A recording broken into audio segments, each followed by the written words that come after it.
Assalamualaikum warahmatullahi wabarakatuh. Waalaikumsalam warahmatullahi wabarakatuh. Bismillahirrahmanirrahim. Bismillahirrahmanirrahim. Bismillahirkafi. Bismillahirmuafi. Bismillahi la yadurru ma'asmihi syai'un fil ardi wala fis sama wa huwa samiul alim. Alhamdulillahi rabbil alamin wa bihi nasta'inu ala umuri dunya waddin. Wassalatu wassalamu ala ashrafil anbiya'i wal mursalin wa ala alihim wa ashabihim ajmain, amma ba'du. Aqulu rabbi shrah li sadri wa yassir li amri wahlul 'uqdatam min lisani yafqahu qawli. Qala Allahu ta'ala fil Qur'anil Karim, innallaha wa malaikatahu yusholluna 'alan nabi ya ayyuhalladzina amanu shollu 'alaihi wa sallimu taslima. Ya Rabbi bil Mustafa baligh maqasidana waghfir lana ma madha ya wasi'al karami. Amin tazakurizi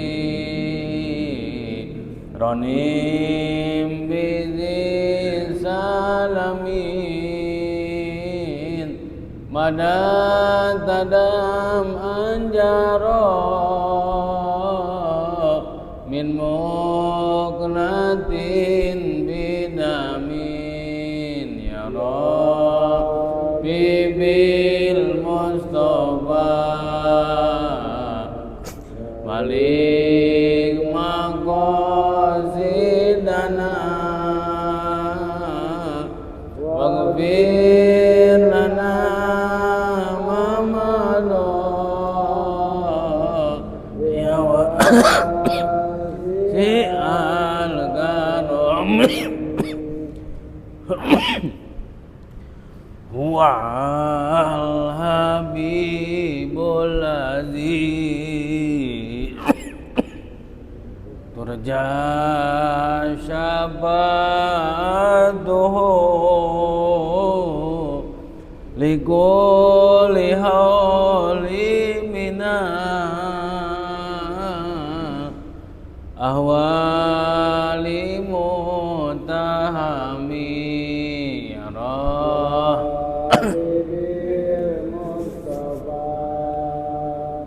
balik maqasidana waghfir lana ma madha ya wasi'al karami Muhammadun sayyidun konaini wasaklain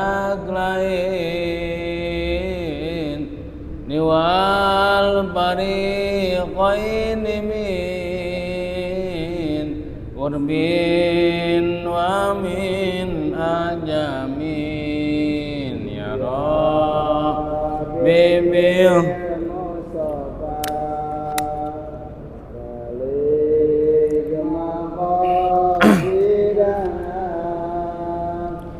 waghfir lana ma madha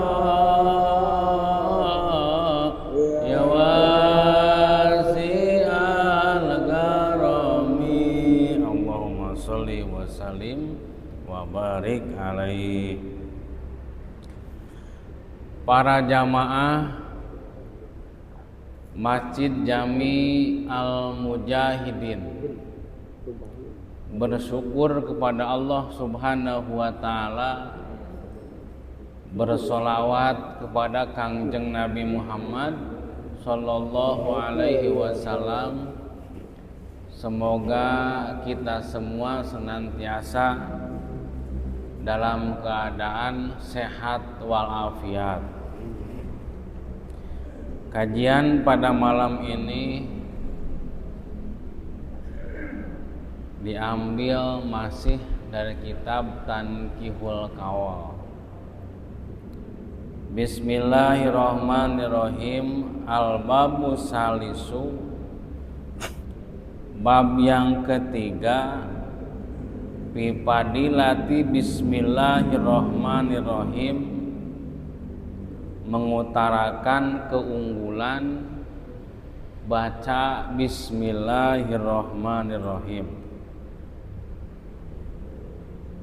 Malam ini kita akan berbicara membahas tentang keunggulan, kedudukan, fadilah daripada baca bismillahirrahmanirrahim.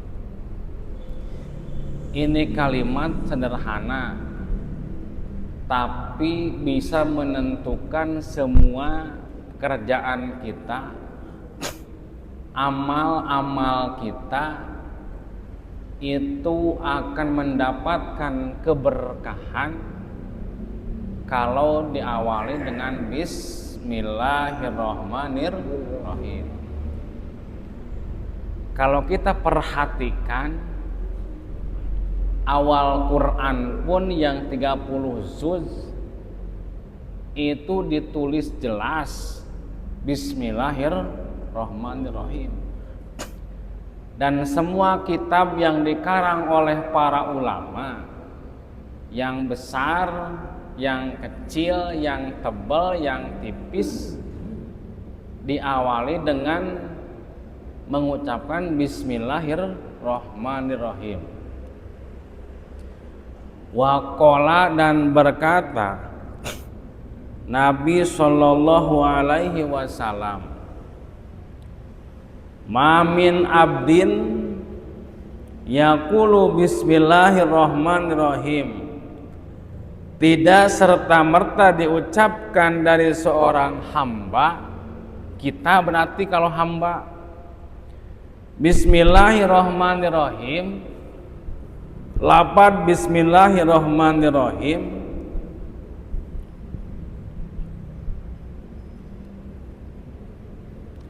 illa zaba asaitona, kecuali hancur setan,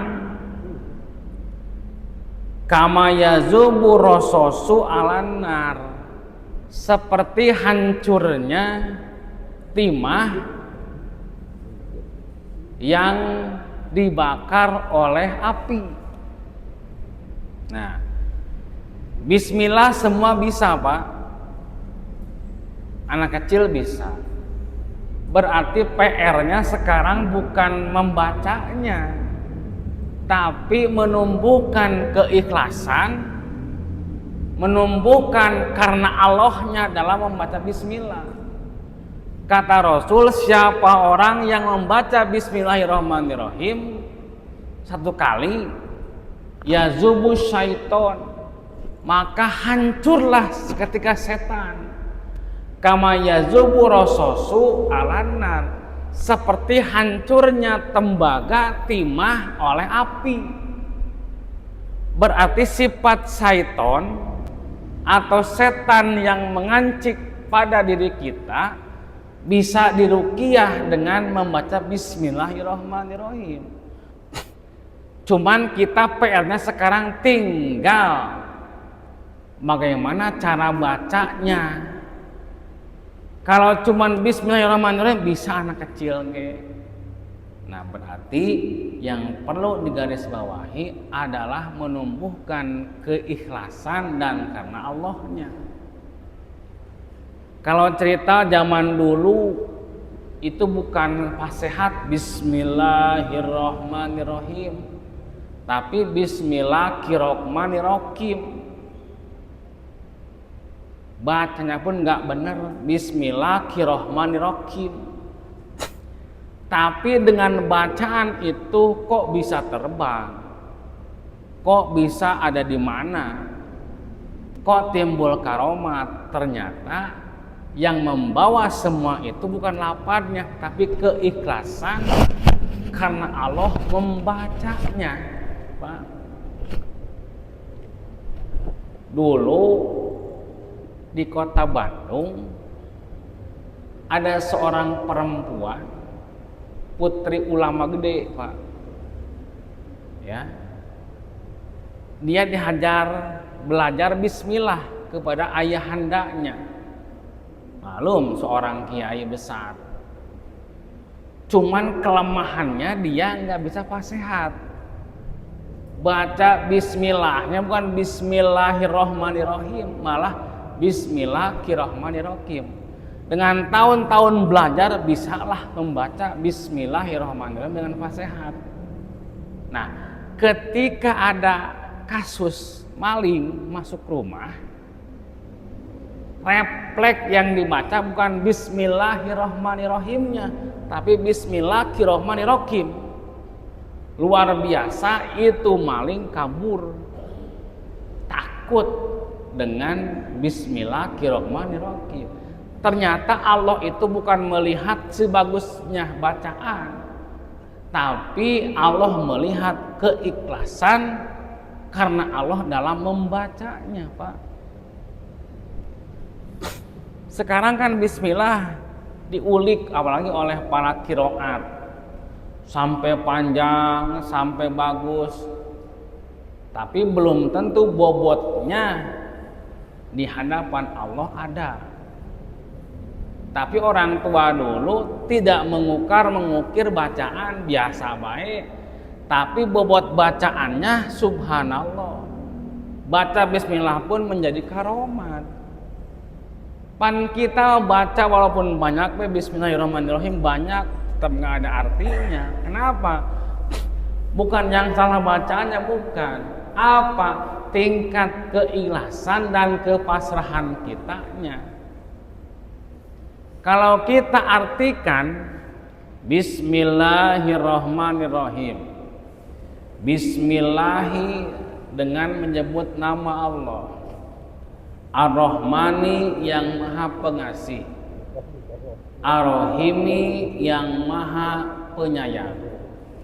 Berarti awal Bismillahi dengan nama Allah atau atas nama Allah. Ini perlu kita ketahui. Atas nama. Kita mengartikan bismillah atas nama Allah. Dengan nama Allah. Pak Haji disuruh oleh seseorang, Pak Haji tolong wakilkan saya datang ke rumah Anu. Untuk apa? Dia punya sangkutan ke saya sedikit. Tolong tanyain mau kapan dibayar. Kata Pak Haji, oke, saya berangkat. Nah, ketika Pak Haji berangkat dari rumahnya menuju ke lokasi yang diperintah oleh seseorang, berarti langkahnya itu bukan Pak Haji. Sampai rumah ngomongnya bukan Pak Haji. Negosiasinya bukan Pak Haji. Siapa? Orang yang menyuruh. Karena Pak Haji atas nama doang. Pan begini ketika datang ke rumah, Pak, saya mewakili nama Anu, disuruh Bapak Anu ke sini. Berarti setiap langkah Pak Haji menuju lokasi itu bukan Pak Haji. Siapa di balik Pak Haji yang menyuruh Pak Haji? Datang ke rumah, ke lokasi, ngomonglah dia, berdiskusilah. Berarti ngomongnya itu atas nama siapa? Yang menyuruh. Nah, bismillah pun begitu, Pak. Atas nama Allah, dengan nama Allah. Bapak bekerja baik pekerjaan dunia, akhirat, itu semua atas nama Allah. Sholat atas nama Allah. Tidur, semua pernak-pernik kehidupan kita ini atas nama Allah. Kok begitu kan udah bismillah, Pak. Setiap orang yang berikrar bismillah berarti dia tahu konsekuensi hidup bukan mengatur tapi diatur. Manusia itu nggak ada yang bisa ngatur tapi diatur. Wah, kata siapa? Ayo, Bapak mau ngatur hidup atau diatur? Saya mau ngatur, silahkan. Berarti konsekuensi celaka hidup Bapak. Kita hidup ini sudah pasti diatur Allah. Tidur, mati, makan, sehat, kaya, miskin, itu sudah ada aturan dari Allah. Kita nggak bisa mengatur diri sendiri, Pak. Makanya kenapa dalam Islam rukun iman yang keenam adalah iman kepada takdir. Artinya Bapak sudah mesti memasrahkan semua hidup Bapak la haula wala quwata kepada Allah. Jadi kalau kita berislam sebenarnya itu bukan mengatur diri, Pak, tapi diatur oleh Allah. Coba bayangkan, sehari siang 12 jam, malam 12 jam. Di siang ada sholat, duhur, asar. Di malam maghrib bisa subuh. Kita nggak bisa sholat subuh itu jam 8, jam 9 pagi. Kenapa diatur Allah? Nggak bisa haji di luar bulan Dzulhijjah. Kenapa? Diatur Allah. Nggak bisa puasa Ramadan itu di bulan Syawal atau bulan Hafid, nggak bisa, sudah pasti diatur Allah. Maka jelas semua sudah ada pelaturannya. Maka ibadah itu dua, ada mahdoh, goer mahdoh, langsung kepada Allah, berarti Allah yang menentukan waktunya, Allah yang menentukan caranya, Allah yang menentukan tempatnya, itu mahdoh namanya. Ibadah haji boleh tidak ke Amerika? Nggak bisa. Boleh nggak ibadah haji ke Pakistan? Nggak bisa. Ibadah haji wajib mendatangi kota Mekah dan Madinah. Ini yang mengatur siapa? Allah. Yang mengeluarkan kebijakan Allah. Kata Allah puasa. Puasa wajib hukumnya kepada orang yang beriman. Nggak bisa puasa wajib di luar Ramadan. Mesti di bulan Roma itu mahdoh, ibadah mahdoh namanya. Zakat.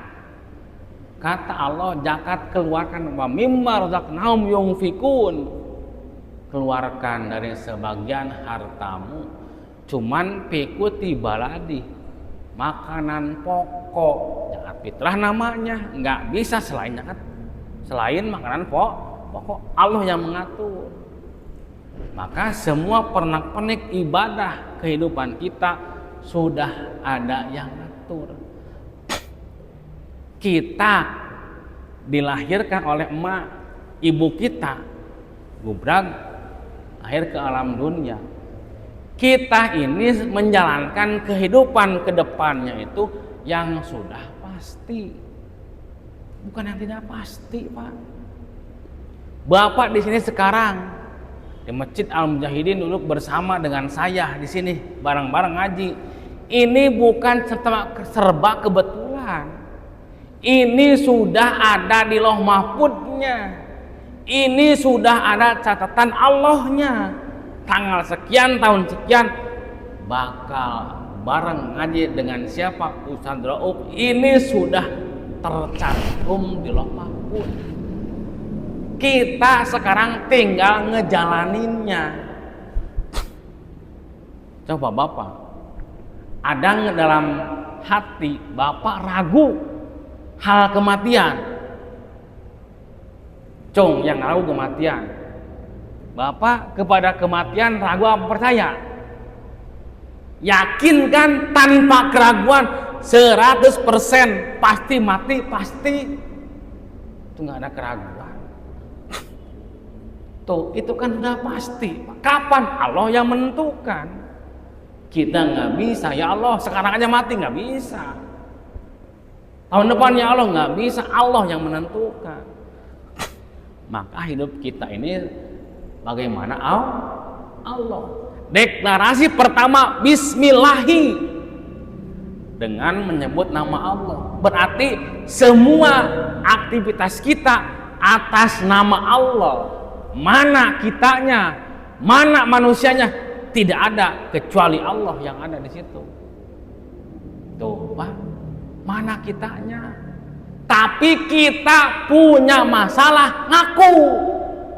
Mobil gua, harta gua, mati di bawah mobil? Enggak. Tuh perusahaan gua, PT gua, mati dia di bawah PT? Enggak. Ini bukti. Mana punya kita? Enggak ada. Kenapa? Bismillahi awalnya. Kita sakit, kita sehat, kita kaya, miskin atas nama Allah. Bukan kita. Ini jelas, Pak. Ya, supaya kita tidak sombong, selalu mengaku diri. Gua paling sholat, gua paling kaya, itu salah, Pak. Kalimah thayyibah jelas kok. La haula wala quwata illa billah. Qadimah wa bihi nasta'inu ala umur dunya wadin. Ini sudah jelas. Kepada siapa kita meminta pertolongan? Angkat ke atas. Iya karena berdua, iya karena nasta'in. Tugas kita apa? Wa ma khalaqtul jinna wal insa illa liya'budun. Jelas, Pak. Ayat Quran jelas, gamblang, nggak ada yang perlu kita ragukan dalam Al-Quran. Cuman kitanya mudah apa enggak? Bapak kesini dulu di sini. Saya ngaji. Bukan. Ini semata-mata atas nama Allah. Kalau nggak berperan Allah, mustahil Bapak bisa jag-jag. Bapak bisa jalan, bisa melangkah, mustahil kalau tidak ada peran Allah.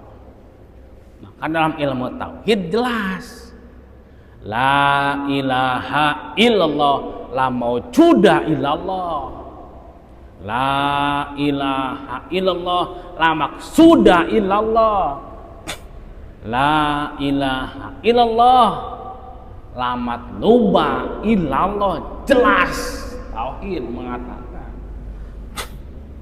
Tapi urangnya, kitanya yang sering keluar dari jalur. Ya. Jadi bismillahirrahmanirrahim ini bukan kalimat sembarangan. Awas. Walaupun biasa dibaca, tapi subhanallah. Madhab Syafi'i, sholat Allah kalau nggak bismillah Bapak, la sholata tesah, tidak sah sholatnya.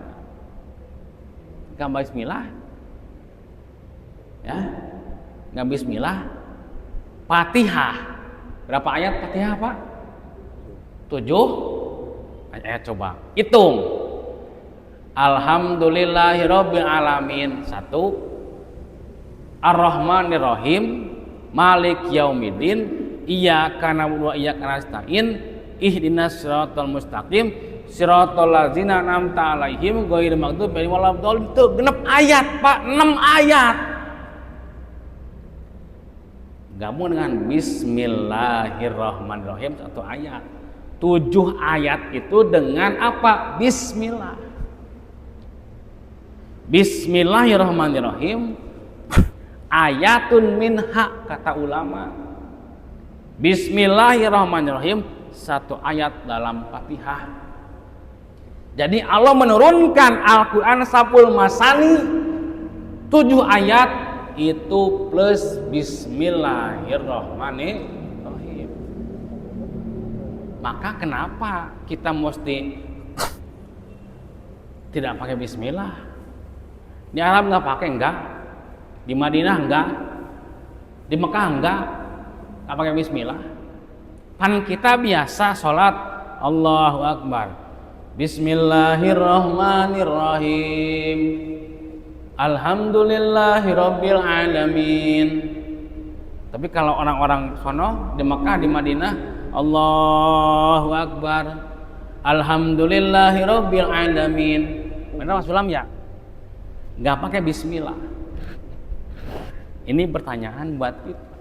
Seandainya tidak dibaca, kata ulama, kata hadis, ayatun minha, 7 itu ayatnya plus bismillah. Kemudian enggak dibaca, bagaimana?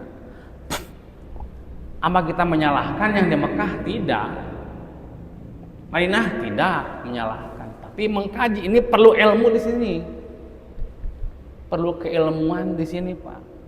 Seandainya baca bismillah itu dibaca 2, ada jahar kenceng, ada sir. Ada bismillahirrahmanirrahim, jahar namanya. Bismillahirrahmanirrahim, alhamdulillahirabbil alamin, tetap aja dibaca. Kalau nggak baca si imam itu ayat bismillah, maka batal sholatnya semua, Pak. Mempengaruhi itu, ya. Kan di kita sering banyak ada imam yang begitu kan, Allahu Akbar, Alhamdulillah, kalau dia awalnya tidak membaca sir bismillah, tidak sir itu berarti tidak dibaca secara pelan, maka sholatnya gagal. Mau dibaca sir, bismillahirrahmanirrahim, alhamdulillahirrahmanirrahim, jadi karena dibaca bismillahnya. Kalau nggak dibaca sama sekali berarti batal sholatnya. Hati-hati tuh, ya, hati-hati. Banyak yang anti bismillah kan banyak. Ada yang tidak baca bismillah, langsung baik Allahu Akbar bismillah. Di mana baca bismillahnya, Pak?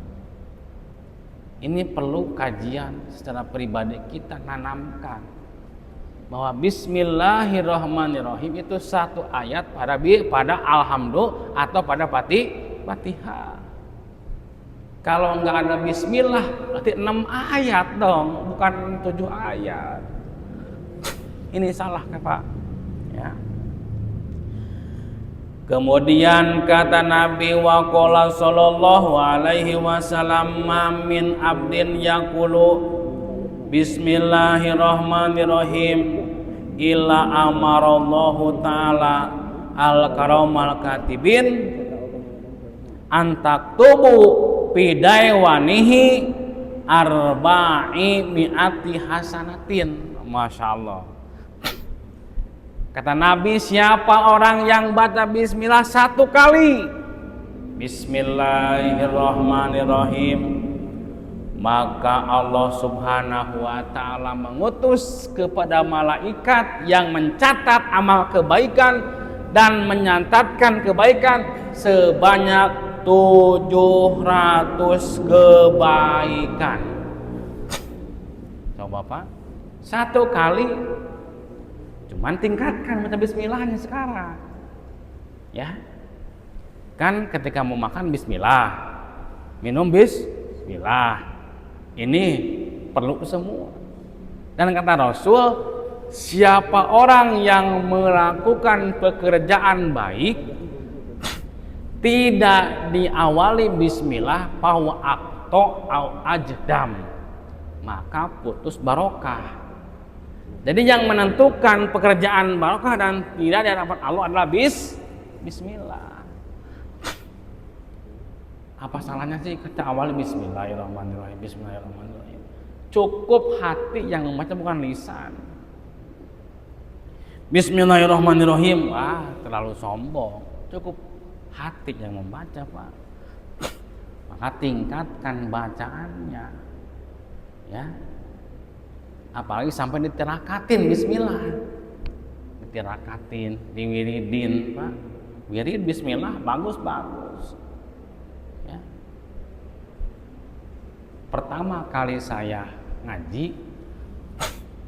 ngaji kitab memperdalam agama, saya dikasih guru suruh tirakat 7 hari, Pak, puasa. Pada sholat baca bismillahirrahmanirrahim 878.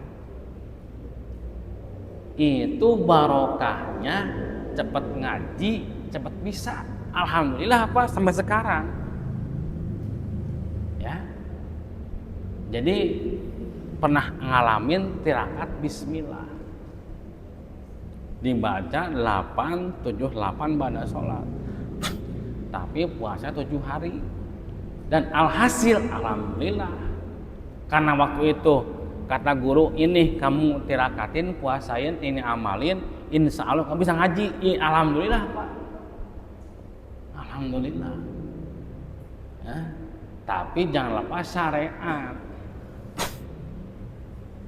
Kita puasa pengen bisa ngaji, tapi nggak ngaji, nggak salah itu. Tetap kita pengen bisa ngaji, puasa, tirakat, wirid, mentang, doa, tapi boga syariat, ngaji, karek kita menang ilmu. Ada gitu mah menta doang orang, wirid we, terus ya Allah, aku pengen ilmu manfaat, tapi tidak ngaji, ngimpi ya Pak, ngimpi. Kayu, ya. Ini bismillah bukan sembarangan. Bismillahirrahmanirrahim. Sampai ulama itu Nabi mengkemas ulama ada yang disebut dengan 5 bismillah. Tadi yang dibaca awal. Bismillahirrahmanirrahim. Bismillahirrahmanirrahim. Bismillahirrahmanirrahim. Bismillahirrahmanirrahim. Bismillahirrahmanirrahim. La yadurru ma'asmi say'un fil ardi wala fis sama wa samiul alim. Ada lagi. Bismillahi bi kuwatihi. Bismillahi bi kudratihi. Bismillahi bi iqamatihi. Bismillahi bi aunillahi. Bismillahi ya Rabbi. La haula wala quwata illa billahil aliyil azim. 5 juga bismillah tuh, Pak. Jadi bismillah itu bukan sembarangan. Tinggal kita memperbaikinya, Pak. Ya. Coba perbaiki, Pak. Makan tanpa bismillah setan yang makan. Mandi tanpa bismillah bareng dengan setan. Bekerja tanpa bismillah bareng dengan setan. Maka penentu pekerjaan kita ini barokah dan tidaknya bismillahirrahmanirrahim. Kemudian waqala sallallahu alaihi wasallam man qala bismillahirrahmanirrahim marotan lam yabqa min dunubihi zurratun. Siapa orang yang membaca bismillahirrahmanirrahim 1 kali marotan 1 kali, lam yabqa maka tidak ada dalam tubuhnya min dunubihi dari dosa-dosanya, Pak. Jadi itu kudu istighfar baik, nggak usah astagfirullah baik. 1 kali membaca bismillah pun sudah rontok dosa-dosa kita, apalagi dibaca banyak.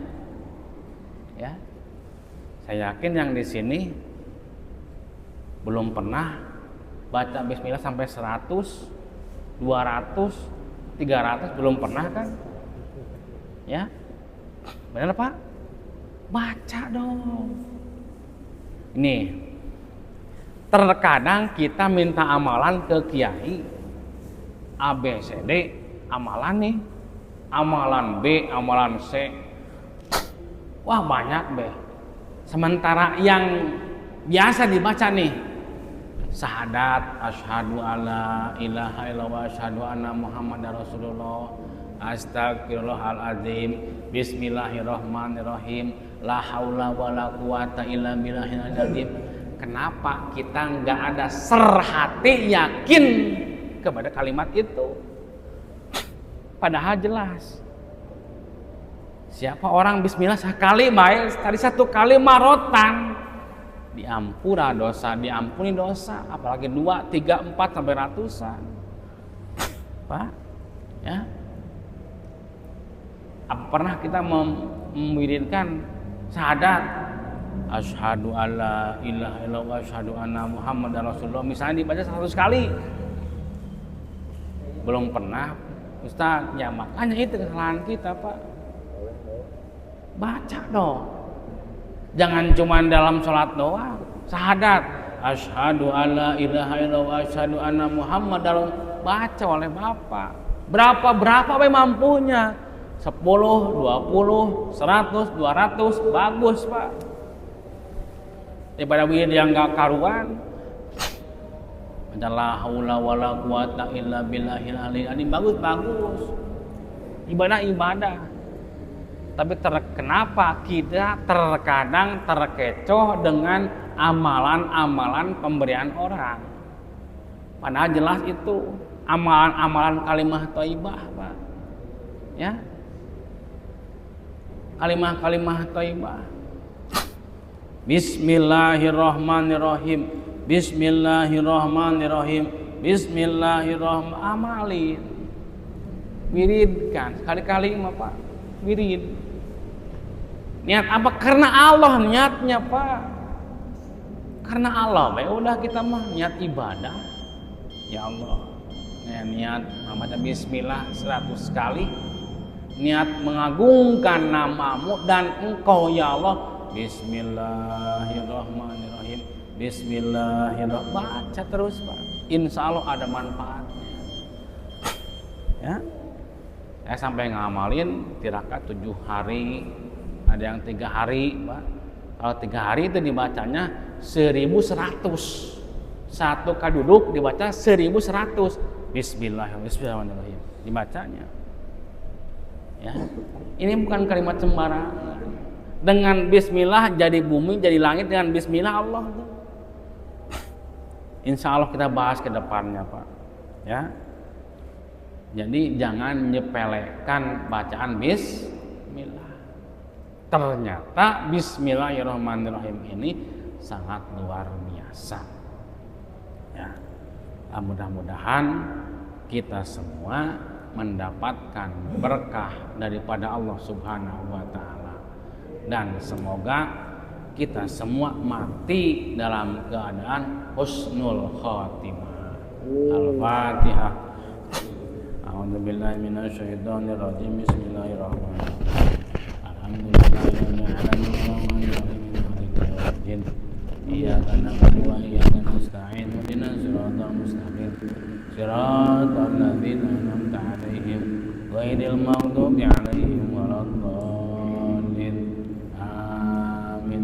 Cukup pengajian pada malam ini. Mohon maaf. Wassalamualaikum warahmatullahi wabarakatuh.